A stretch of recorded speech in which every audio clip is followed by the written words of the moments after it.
এই পৃথিবীতে বাবার কষ্ট শুধু মেয়েরাই বুঝে। এই ভিডিওটি দেখলে তা বুঝতে পারবেন। ভিডিওটি ভালো লাগলে লাইক কমেন্ট শেয়ার করে দেবেন। আম্মা বাইরে মেঘ ডাকতেছে, কারেন্ট তো গেছে গা। একটা কথা কইতাম, তোমার সেটকে উঠতো না? তোমার মানে কয়দিন ধরে না আমি একটা জিনিস ভাবতেছি, এবার ঈদে জিনিসটা আমার চোখ পড়ছে। ভাবতেছি তোমার কেমন তুমি সেটতে উঠো কিনা, ডরে সুডোর দিন কইছি না। শোনো, তুমি ব্যাগবালা চিল্লাও না, আব্বার লোকে গড় চিল্লাও না যে তোমার কেউ নাই, তোমার কেউ কিস্তা দেয় না, এই সংসার আইয়া তোমার জীবন ডক্করে দিত হয়েছে গা, কিস্তা পাইছো না জীবনে। আমি একটা জিনিস আম্মা এবারই তো ভাবলাম, তুমি চিল্লাই হইলেও আব্বারে কইতারো, চিল্লাইতারো, আমরারে শুনাইতারো।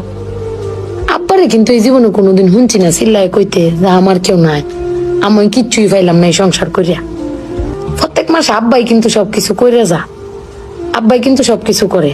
এবার ঈদও দেহ আব্বা আমারও সালামি দিছে, বুবাইরেও সালামি দিছে, ভাইজানরেও সালামি দিছে, তোমারও কিন্তু সালামি দিছে কম আর বেশি। কিন্তু আব্বারে কিন্তু কেউ সালামি দিছে না, না তুমি দিছ, না আমি দিছি, না বুবাই, না ভাইজান, কেউ দিছি না।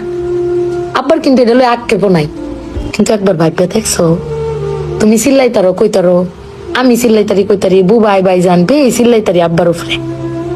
আব্বার তো চিল্লানির কোনো জায়গা নাই। আব্বা কিন্তু না পাইলেও কোনো সময় কয় না যে আমারে কেউ দিল না। আমি কিন্তু এই জিনিসটা আম্মা ভাবছি, তুমি ভাবছো কিনা জানি না। আব্বার কিন্তু কমের কোনো জায়গা পায় না। তুমি আমার বক্তারো, বাইরে বক্তারো, বাইরে বক্তারো, কিন্তু আব্বা তো আমরা বকেও না, কিচ্ছু না পাইলেও কেউ কয়ও না। জানি না তোমারে কয় কিনা, কিন্তু আব্বারা মনে হয় না আম্মা, আব্বারা কোনো সময় কিচ্ছু কষ্ট কেউ কয়ও না, ফিরে নিজে আল্লাহ সব ভোগও করে। দিন শেষে বেরি তুমি চিল্লাই হলো কিন্তু আব্বার বাড়াতে নিয়ে আসারো। কিন্তু আমার বাপটা কেউ কইতেও পারে না, নিতেও পারে না। বেড়ান মানুষ ঠকে আম্মা, আমি দেখছি বেড়ান মানুষ ঠকে।